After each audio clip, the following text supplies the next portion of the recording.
আপনি যদি বলেন আল্লাহ আমি আরবি বুঝি নাই, আল্লাহ বলবে বাংলা পড়ো নাই কেন? কারণ বাংলা কোরআনের অনুবাদ আছে না নাই? বাংলা পড়ি নাই, এই অজুহাত কি আল্লাহ গ্রহণ করবে? এজন্য কোরআনের অনুবাদ হয়েছে বিভিন্ন ভাষায়, শত শত ভাষায় কোরআনের অনুবাদ হয়েছে। আপনি যদি বলেন আল্লাহ আমি ইঞ্জিনিয়ার ছিলাম, কি ছিলাম? আমি অনেক ব্যস্ত ছিলাম, আল্লাহ আপনার চেয়েও বড় ইঞ্জিনিয়ার দেখাই দিবে। খুররম জাহ মুরাদ পাকিস্তানের অনেক বড় একজন ইঞ্জিনিয়ার, কাবা ঘরের প্রজেক্ট ডিজাইনার ছিলেন।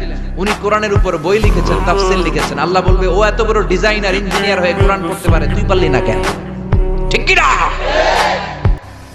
আপনি যদি বলেন আল্লাহ আমি ডাক্তার ছিলাম, ডাক্তার অনেক ব্যস্ত ছিলাম, আমি এমবিবিএস করেছি, এফসিপিএস করেছি, বিদেশি ডিগ্রি নিয়েছি, এই ডিগ্রি নেওয়ার কারণে আমি আসলে পড়তে পারি না এই কোরআন, আল্লাহ মাফ করে দিবে?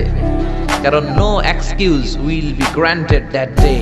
সেদিন কোনো এক্সকিউজ নেই। আল্লাহ তখন জাকির নায়করা দাঁড় করাই দিবে, দেখো এ বেটা ডাক্তার, ডাক্তার কোরআন পারলো কেমনে, হাদিস বুঝলো কেমনে, চিল্লা এখন ঠিক কি না? আপনি যদি বলেন আমি পরমাণু বিজ্ঞানী, বাংলাদেশের আল্লামা শমশের আলীকে দাঁড় করাইয়া দিবে। শমশের আলী চিনেন? The scientific indications of the Holi Quran, Islamic foundation থেকে একটা বই বেরিয়েছে। উনি পরমাণু বিজ্ঞানী, বাংলাদেশের ডক্টর শমশের আলী। উনি পরমাণু বিজ্ঞানী হয়েও কোরআন বুঝে, তুই বুঝলি না কেন? হিন্দু ভাই যদি কেউ এসে থাকো আমার মাহফিলে, তোমারও আল্লাহ ধরবে, কোরআন বললি না কেন? আপনি বলবেন আল্লাহ আমি হিন্দু, আপনারও ছাড়বে না।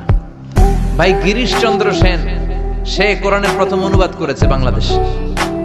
তারপরে কৌমিতেও পড়ায়, আলিয়াতেও পড়ায়, একটা হাদিসের কিতাব আছে মিশকাতুল মাসাবি, এটার প্রথম বঙ্গানুবাদ করেছে হিন্দুর বেটা হিন্দু গিরিশচন্দ্র সেন। হিন্দু হইয়া কোরআন পারে, তুই পারলি না কেন?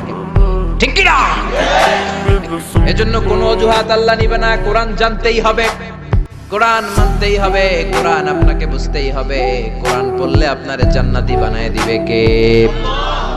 আল্লাহ আমাদেরকে বোঝার তৌফিক দান করুন।